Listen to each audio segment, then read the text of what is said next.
You're listening to the CD Baby DIY Music Podcast.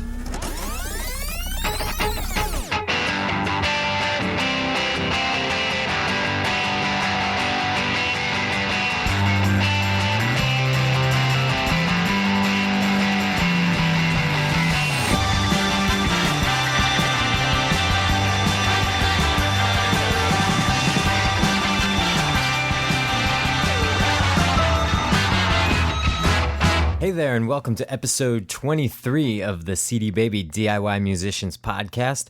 My name is Kevin. I'm the host for the show, and this episode is going to be the first of a two-parter on music licensing, and it's something I love talking about. But before we get to all the music licensing goodness, I wanted to mention that I'm going to be down at South by Southwest in Austin, Texas with the rest of the CD Baby crew. And a company by the name of Diesel Fuel Prints was kind enough to print up a bunch of CD Baby podcast stickers for us. So come by the booth, the CD Baby booth that is. I'll be hanging out there and handing out stickers and just like to meet all you face to face. Well, now let's dive into the topic of music licensing. And when I say music licensing, I really mean synchronization licensing, or sync licensing as it's often called. And basically, if you're not familiar with that, it's taking a song and syncing it up to a film or a TV show. Basically, any music that you hear in a commercial, TV show, or a movie is licensed by a sync license. Since sync licensing is new to a lot of artists and because it's one of my favorite topics, we went pretty in-depth on this one. We've interviewed several people that have different perspectives on the idea of sync licensing. And in today's episode, you're going to hear from Gavin, who goes by the name of Latchkey Kid. You're going to hear his story and how his song got used in a Coke commercial during the Super Bowl. And then after that, we're going to hear from Joey Prather, who owns Blue Scout Music, and how he composes music for commercial use like advertising agencies, and how he also licenses tracks from the catalog of about 100 artists that he's assembled. And like I said, this is just part one. Part two, we're going to have some perspectives that don't come from the artist side, but just give you a better understanding about how companies look for artists, and especially indie artists. So let's start out with my interview with Gavin of Latchkey Kid.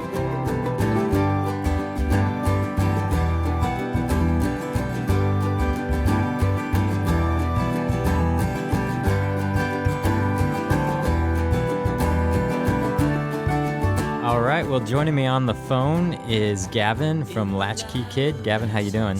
Pretty good. How you doing, Kevin? Good. Well, you had some exciting things happen recently, and that's part of the reason why I wanted to get you on the podcast. You had a song used for a CocaCola commercial during the Super Bowl. How did that all come about? Well, I'd been working with these two guys over at Experience Records. They're basically a third-party kind of non-exclusive licensing company. There's quite a few of these kind of companies around these days looking for basically unsigned artists to place them in, TV shows, commercials such as this. And they kind of operate on a non-exclusive deal where they'll take part of the licensing fee, which, can be up to 50% to, put your song in there. But then what's good is you obviously keep all the rights to your songs, all the publishing and the writing, all the good ASCAP stuff, and then you collect all the royalties plus a little bit of the money up front from the licensing fee. So how did it come about that you ended up in that Coke commercial? I mean, first of all, why don't you describe your music to us a little bit, and then we can move on from there. Okay, Latchkey Kid's kind of a singer-songwriter vein. There's a lot of that kind of stuff, acoustic and vocals. The guys at Experience approached me, and they were like, we got something brewing here. They really like your sound, but they didn't feel like the specific songs that they had under their catalog so far fit. So they asked me if I had anything more, and I've got a ton of stuff on my computer from years, little sketches and whatnot, and I found this one song that just fit perfectly, and they heard it and they really liked it, and we kind of shined it up and sent it in. And it's kind of an interesting story. They were telling me that it was chosen out of thousands of songs. I mean, this is a really lucky kind of thing, and it came down at the very end between me and this other guy, and I was like, finally, I was like, who's this other guy? When I found out I had got it, and it was Stevie Wonder doing a Beatles cover song. So you beat out Stevie. He wanted $3 million. Oh, yeah. I'm guessing you didn't get $3 million then. No, they're like, let's go with this Latchkey Kid guy. I think that'll work out better.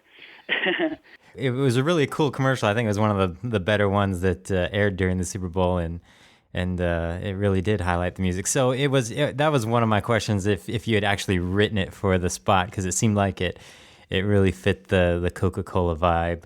But so it was a song that you had already and just kind of tailored to that. Yeah, and it was spooky too. How at the end of the song they have this thing called the Coca-Cola 5 tones. It's like this little jingle that goes like na na na na na.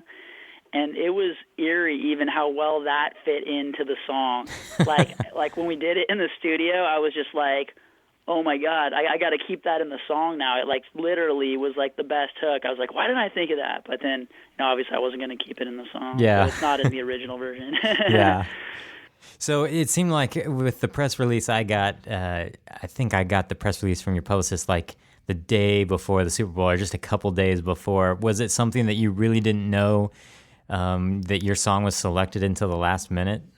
Yeah, I mean, literally, you never know till it's on the air is what they were telling me, and even up to like a week, like days before the Super Bowl, they were like, "It's looking good. It's like it's going through. They signed this." I mean, you never know when something might happen, and they just might even just yank the spot altogether because I mean, they can obviously do that.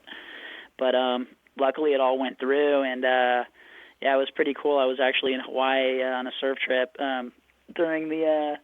When I found out, and I went from staying on a friend's couch to, renting a room and getting a rental car and just really having a good time over there, and so it was really cool.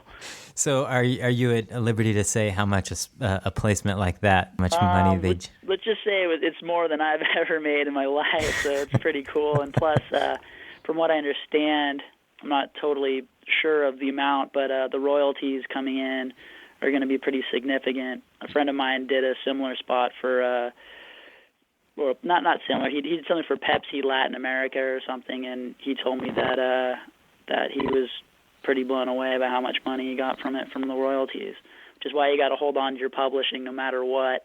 Yeah. And looking at your website, I've noticed that you've had, quite a few placements and a couple pretty high-profile placements besides the Coke ad. Has this been a way to help sustain your career? Oh yeah, as an indie artist, it's the only thing. Because playing, playing a show, hitting the road. I mean, that's a lot of hard work, and it's just, I've been doing it for years, and I've kind of got to the point where it's just like, God, man, like there's other ways to make, to make it as a musician than, getting out, like playing a show like every night for like, 5 or 100 people or whatever, like it's just more lucrative. But of course, what I'm doing now is with the money that I've gotten from this, I'm pretty much reinvesting it in the band, doing all the things I needed to do, like get a real website and press some nice CDs and, have some money to kind of, do some more stuff, like hire a publicist. Yeah. For an artist out there who's, still just trying to get into the world of music licensing, do you have any advice, or was it just that company approached you, or did you kind of pursue it on your own? They found me, luckily, but there's nothing holding people back from finding these companies, and they're always looking for artists. The biggest thing you could ever do is to get a really good recording of your music, like make a good album.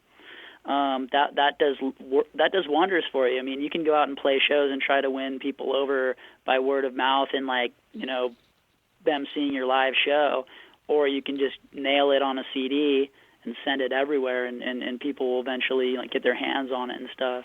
And also when they hear the recordings, and they'll be like, oh, okay, I can use this in my my programming, or I think I can place this. I basically have developed a little catalog of my own tunes from everything I've worked on, from instrumental stuff for films and stuff to the band music and stuff like that. One thing I could say is right now the trend for placing music in commercials is these obscure original bands, real stripped down. So it's a huge advantage to the home recordist or the solo artist to be able to lock one of those things down. It seems like every other commercial from Apple to friggin' iTunes Zune or whatever has some edgy little semi-undiscovered band or whatever. It's really the new avenue for breaking emerging artists, I think. Yeah. A couple years ago, the front page of Billboard or the cover said TV is the new radio, and I've noticed that trend for a while, and that's some of the best places to find new artists these days because the radio's not playing anything new. So, Yeah. has it changed the way that you write music, knowing that there's potential usage other than just you performing? Not really, actually. I've got a really, almost like a naggingly eclectic taste in music. Like just last Tuesday night, I went to the Forum and saw Iron Maiden for the first time, I'm sad to say. But, I was just blown away. Yeah. I had recently gotten into their music because I teach a lot of guitar lessons, and some of the kids, doing Guitar Hero or whatever, I want to learn, Run to the Hills or Aces High, and I'm just like, all right, started listening to it. I'm just like, whoa, man, this is like the best. Like, I always like Metallica and, other bands like that, but man, they just blew my mind. So, I have, like I said, a naggingly eclectic taste in music, so I'm always experimenting with different kinds. So, like, I'd get bored just doing one thing, and I know what's been getting placed for me are these kind of like acoustic, kind of like, folky kind of tunes, which I really love playing. I write a ton of songs, so I definitely have plenty of those on tap, but I also, write a ton of other stuff too. It kind of gives you the luxury to experiment and write other songs when you've got some kind of something going, with something. But my live shows are always all over the map. Yeah. Speaking of your live shows, I know you perform with a band, but as far as the whole project goes, it's really your songs and kind of whatever you're writing and performing, but you're under the name Latchkey Kid, and I had somebody email into the podcast recently wondering whether, as a solo artist, if it's more beneficial to go under like a band name like Iron and Wine or, some of the other artists out there that are doing that, or just go as their name. And did you have any thoughts on that, since, you've got the band name? You do have a band playing with you live, so you're not totally a solo artist. No, I've been playing with these guys for years. I've been in the full band, where everything was split up and everybody had the last say on everything, that full, we're all friends beforehand. It's a lot of work, and I just found I can work a lot faster by myself, especially recording and producing my own music, instead of having to wait for, the bass player to show up to play a line. I've got all my instruments here. I just play them all on my album. And then I basically pay them to play with me live. But we've been playing together for years, and we're all good friends, and it's been getting really good. I have a bass player, drummer, keyboard player, and a little horn section that's been coming together lately with saxophone and trumpet, which is pretty kind of lends itself to hitting a lot of different styles. But as far as names are concerned, I just think Latchkey Kid sounds cooler than Gavin Heaney. I mean, if you've got if you're a really exciting person, go for it. Use your own name. But if you're like, I don't know, Joe Schmo, who cares? Come up with something creative like Beck. That's great. Yeah, name yourself, brand yourself if you can. Otherwise, you're just some guy on a guitar. You want to have a little mystery involved, I think. That's what people like, is they like a character, they like, something artistic. Well, that was cool. I think that was that answered that person's question. I really like the idea that you mentioned branding yourself. I think that's good advice that I think a lot of artists these days start thinking about when it's way too late and things are already kind of set in stone with what they have. Plus, I think also when people call their own name, like name their own thing, the songs tend to be very autobiographical. So, like I said before, if you're not some kind of rad, world traveling character, it's just like your songs are just people will associate them with you, and it makes it hard to experiment with different kind of styles of writing. Like maybe I'm singing a song, but it's not me singing it, like not an autobiographical. Maybe it's a narrative or something else. You can tell different stories without it being coming from you, like writing under a pen name or something. Well, I think that was some great advice, stuff I hadn't thought of because I'm not a singer-songwriter type, so thank you for that. Before we go, do you have any other placements that you have on the horizon that you know are in the works that we should be looking for? Just a couple on Men and Trees. They seem to have been snatching up all the songs on my first album, and some more in the Collective's new mountain biking film coming out, which is going to be pretty cool. And you have a new CD coming out soon, is that correct? Yeah, it's on iTunes right now. It's called Miracle Mile. 10 songs, very I was pretty stoked on this album because there's acoustic stuff, and then there's like some pretty cool rock stuff, and it kind of soaks in a more like alternative vein than the first album, which has always been a style that I really wanted to put out there, and so I was stoked that I finished it up. Well, cool. Well, thanks for taking the time and coming on the podcast. I know our artists will really enjoy hearing your take on things and hearing about your success with the music licensing and especially the Super Bowl commercial. Nice. Thanks a lot, Kevin, and thanks to CD Baby for helping us do all this stuff. Selling our CDs online has been like pretty amazing too. I can't forget to mention that.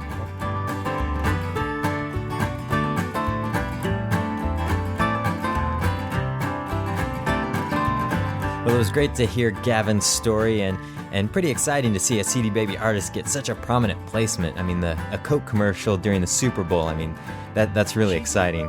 Well, let's move on to my interview with Joey Prather, who owns Blue Scout Music. Joey not only composes music for commercial usages, but he also has a catalog of about 100 artists that he pitches their songs to TV and film to get licensed. So let's move on to that interview.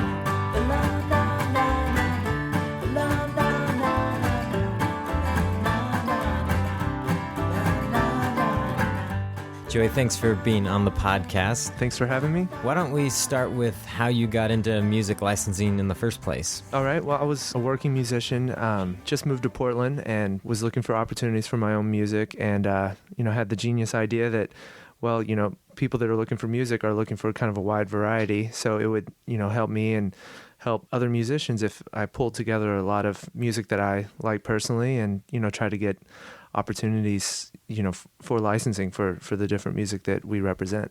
And it was just out of that kind of circumstance that we started Blue Scout, and now we represent about 100 bands, and there's always new ones coming in, and we're always like sharpening our catalog, but we try to keep everything pretty small and select. Did you have any background in the film industry? My background in the media industry was in New York. I was an engineer for about a year at a kind of a boutique music production house in Soho, and started doing some composing for them and just kind of learning all aspects of the business, for better or for worse. Mm-hmm. I worked for one of the legends in the commercial music business, so I learned a lot in a really short period of time. And, when I moved to Portland, I saw a situation where, the town could benefit from it, and just a way to take Portland's unique slant on music and, get it into bigger projects. Mm-hmm. You mentioned that you were in New York working at a commercial music house. So I was curious, what were you doing before that to get to the point of getting that engineering job that led to you getting into music licensing and all that? Sure. My background, I've been a piano player since kind of day one, and always did every kind of piano gig imaginable. And then, in high school, started playing in bands and have played everything from punk rock to ska to experimental to indie to, just the whole gamut. And it was kind of that experience of just realizing how many different styles I like writing and playing that I did think that commercial music was an interesting thing, because one day you're going to do something classical, the next day you're going to do punk rock, and the next day you're going to do country. And just that challenge of like having to do so many different styles was really cool. So I got a job. I don't even remember how it happened. Just met someone and they gave me a shot and just started working my way in the music house business in New York. Mm-hmm. Yeah. Cool. Why don't you explain a little bit about the different aspects of music licensing you guys are doing there at Blue Scout? Sure, sure. So our bread and butter is two things, licensing and then production. On the licensing side, we work with a variety of music supervisors and TV networks, and it's pretty simple. They want a specific style or they want a specific song that they can't afford, and it's up to us to find a good replacement for it or something that's suitable for the scene. And it's all about just matching up what they need with what we have, and it is a numbers game. The more you pitch, the more have chances of getting some good placements. So that on the licensing side, with television and advertising licensing, it's pretty straightforward. On the production angle, it gets pretty interesting pretty quickly. Working with ad agencies here in Portland is kind of our one of our main sources of income here. That's really interesting because every job is very, very different.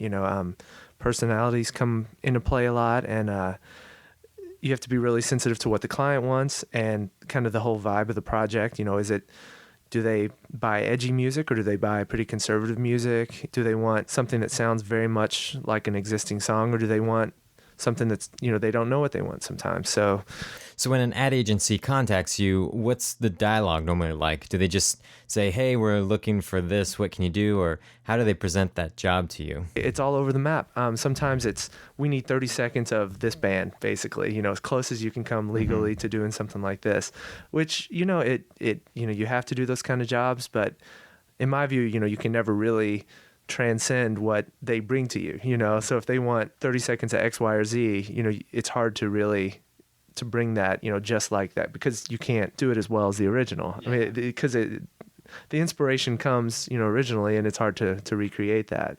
I think my most favorite job was when they showed me the video, and they just kind of told me the target audience and said, we just want something that works, because then you kind of start from scratch, and that's where the whole music direction and music supervision kind of aspects come up, because first and foremost, you are coming up with the direction, as opposed to, I need, my guitars to sound just like this, and I need my kick drum to sound just like this. And that's where just kind of living with the spot for a while can really open up a lot of interesting avenues with it. You can see what's going to work and see what totally fails miserably, and it's just more creative that way, I think. On that type of job, would they be giving you the completed film segment or commercial and just give you a deadline for the delivery of the music? Hopefully. That's usually we're working from a QuickTime video that's in a rough cut stage or even totally finished sometimes. But sometimes we're working off of storyboards, which are just basically the script plus some hand drawn pictures. And that you have to, it's not as obvious because you don't get the feel of the pacing of the movie as much, or of the spot. So yeah, it's kind of all over the map. Sometimes the deadlines are a month from now, but usually the deadlines are, okay, we need something by tomorrow. And so that's really something cool, where you have to come up with something that's going to work without hardly any direction, in 24 hours, bring in the right musicians for it, think of an arrangement and get it all to fit in 30 seconds or 60 seconds like that. So in a situation where they say, we need it tomorrow, I mean, how do you even approach that? I mean, the first thing I would do is freak out. Yeah, I mean, that's the first tendency. That's the initial tendency for sure.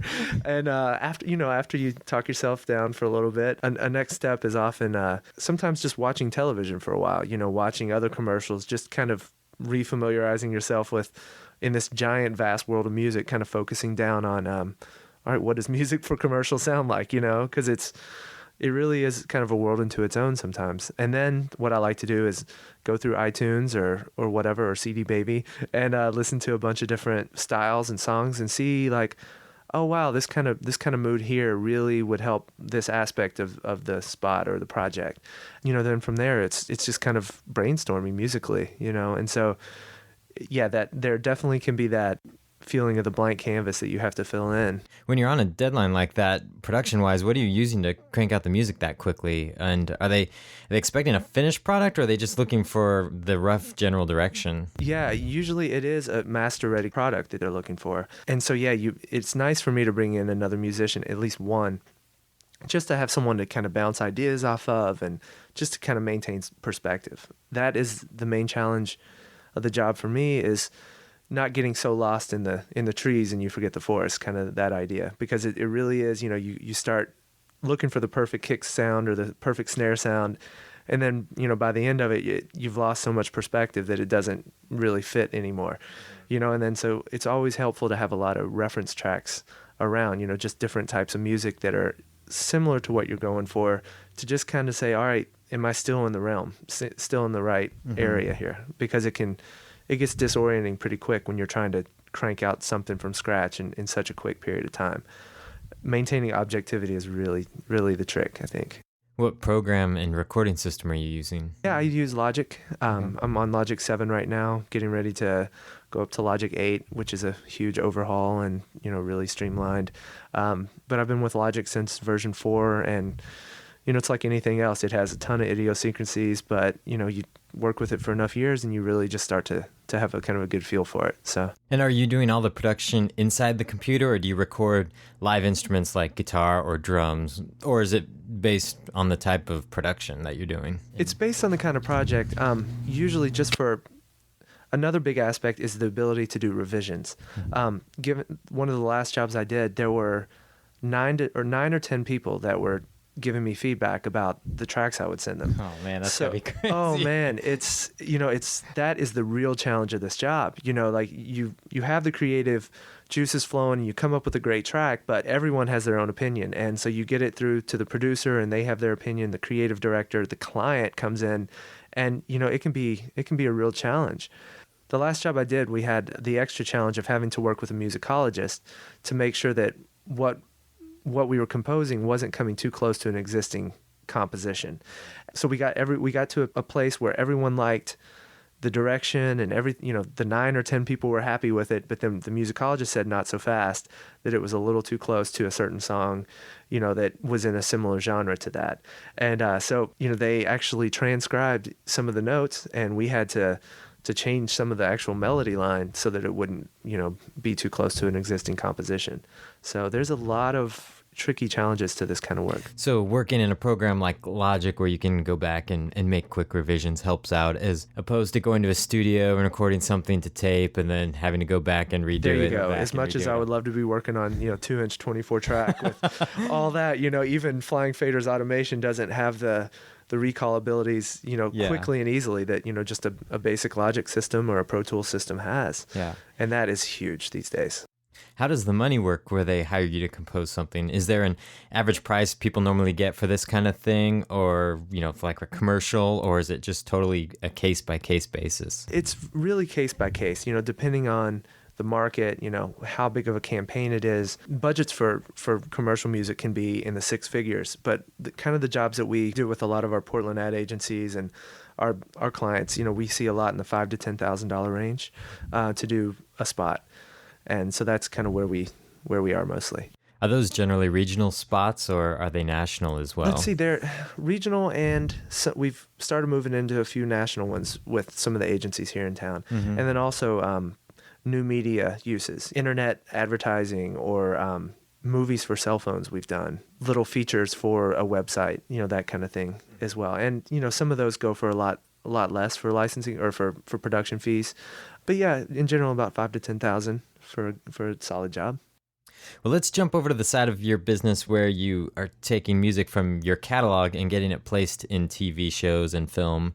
You said you represent about 100 artists. How do you go about finding the music in your catalog? You said you had to be pretty selective. Yeah, we are. We have to be. We're to the point where we're getting a lot of, unsolicited emails and things like that, which, we're fine as long as it's to the point and, people have a link to their music and, don't hound us and stuff like that. And we try to listen to everything that comes through. Sometimes when we're feeling like we are looking for a particular style, we might do a MySpace search and get in touch with bands. If, say you like band A and you go to their MySpace and then you see what kind of friends they have, and you can find bands that are in similar genres to that, And then we also do Craigslist, and Taxi is another service that we go through a lot that pre-screens music and sends it our way. So a lot of different ways like that. Once you find an artist that you want to include into the catalog, what kind of deal are you working with them as far as the breakdown of the money and percentages? We do a 50-50 split on pretty much all monies. And we do non-exclusive contracts so that it's kind of easy come, easy go. You know what I mean? We see ourselves as, a way to help unknown bands, get some really, really nice placements and, a few notches on their belt, so to speak. And then, we have kind of a constant inflow of new bands, and then we have some bands that are getting exclusive publishing deals or bigger label deals and that, leave our roster. I mean, that's just kind of the way we've set the business up. We don't want to lock down anyone like that. I mean, it's all about, helping them, find new opportunities and new audiences.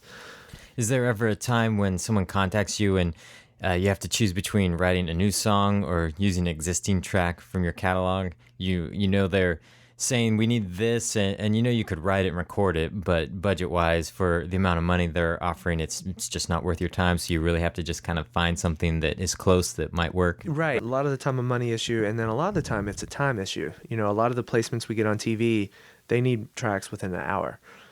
So we try to make sure that our main clients have a large selection of music of ours on hand so that at least they have a reference point, like what other song like this song Change do you have, and then we can send other tracks by that artist or, an instrumental version of that or something. But, if there's a good chance that we're going to get a placement and we don't have what they're looking for, there's been times where I'll churn out something and turn it around. It hasn't really proven to be the best use of our time, but then again, you always have, a new track for your catalog. Yeah. Especially if it's something like a real cool style, Yeah. So For the person who's calling up saying they need a track in an hour or two, how are you delivering that file to them? Usually we upload a zip file to our web server, to our FTP, and give them a link, and they, punch in the link, and then all the MP3s are downloaded to their computer, and they go from there. That's cool. That's nice and easy. Well, is there any particular genre you like to focus on as far as your catalog is concerned, or that you think your catalog hits well? I'm a lifelong music fan. I collect a lot of music, and so what I personally like sometimes isn't the most licensable stuff, but I try to have an eye for quality first and foremost. I'm always looking for original voices, and I don't mean original for the sake of being original. I mean, someone with something to say.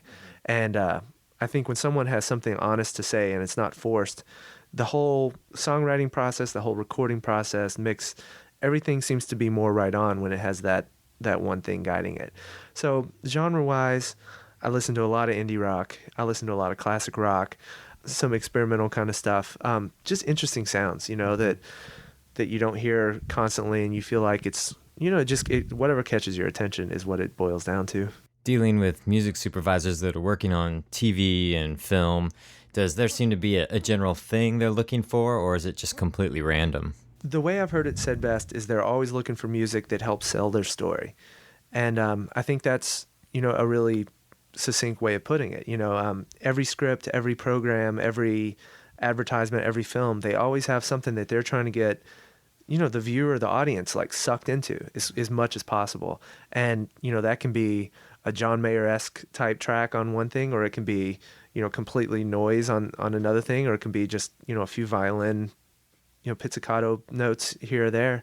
It varies so widely, and what I would like to say about that is that on television, especially with advertising, there's some real tastemakers, I would say, that are, there's a small percentage of people that are doing some really interesting things with their projects. Musically, I think there's some really adventurous stuff on television. I heard a Payless shoe commercial the other day, and, went to the forums and found out who it was. And there's a band called the Hussies from, I forget where they were from Northern Ireland. But, just sounds that you're not going to hear, even if, switching CDs between friends or, listening to the radio. It's a really interesting thing to have. Well, I guess people like us and, other music professionals that are there to unearth like really interesting musical styles. Mm-hmm. And that is what keeps me coming back, I think, to this job is like, when we get a CD in from somewhere and, the middle of the country, or, you just never know where something really interesting is going to come from. Mm-hmm. And, like we're working with a band right now called Ample Branches from Kansas. And, I put their CD in, and it's just, it's something that I love personally. And then, I'm also seeing that it's potentially useful for like a lot of different projects. And that makes me really happy when what I think is like a real honest voice where there's actually, a venue for using that music. Mm-hmm. And that's kind of what's up for me. That's a good day at work right there. Yeah. Is there a standard price range that you normally see for a TV or a film placement? When they're licensing something from us, from a band with not a real following, kind of an unknown entity in their eyes, the upfront money is usually on the lower side, around the $1,000 to $2,000 range. And then what you hope for is it's broadcast more and more, because the performance royalties, through ASCAP, CSAC, and BMI, that's where you're really seeing, the good paychecks from that. And that's a really good thing. And also with television licensing especially, it's really nice to know that, if, say, your song is on the next Cold Case, which we have a song coming up next month, that's a few million people hearing your song. And that's happened with a band called the Mere Mortals that we work with. One of the first placements we got for them, someone started naming their MySpace page after a lyric of their song, and they were on websites that were talking about their music, and they have this like new audience that they could have never reached out to, in traditional like touring and record buying ways. I mean, it's pretty amazing. Well, Joey, it's been great having you on the podcast. Thanks for being here. Thanks for having me. Everybody's got a story to tell, and no one's listening to anybody else. And everybody's got a song they can sing with all the... Well, that's going to do it for this episode of the podcast. Music Licensing Part 2 will be out soon. And before we go, I wanted to mention a website that's a really cool resource called GearWire.com. I did an interview with them last week. They actually interviewed me, so if you go to GearWire.com and search CD Baby, I'm sure you'll find it. It was a cool interview. We talked about distribution of music and some stuff that we talk about on the podcast and a few things that we don't. So you might want to check that out. But you'll definitely want to go to GearWire.com and look around. It's a really cool thing they're doing. Basically, it's all about gear and musical equipment. But what they do that's different than anything else is that they actually sit there and mess with the gear and tweak it and let you listen in. So they'll take like 3 guitar stomp boxes and they'll plug in a guitar and play it and compare them so you can hear the difference between 3 different brands of distortion pedals or compare this keyboard to that, or they'll talk about recording software. It just really gives you a sense for what these things do before you lay down the cash to go buy something. It helps make sure you're making the right purchase. And it's one of those things I can't believe I didn't mention before, but you'll want to check that out. And lastly, if you're going to be at South by Southwest, come by and say hi.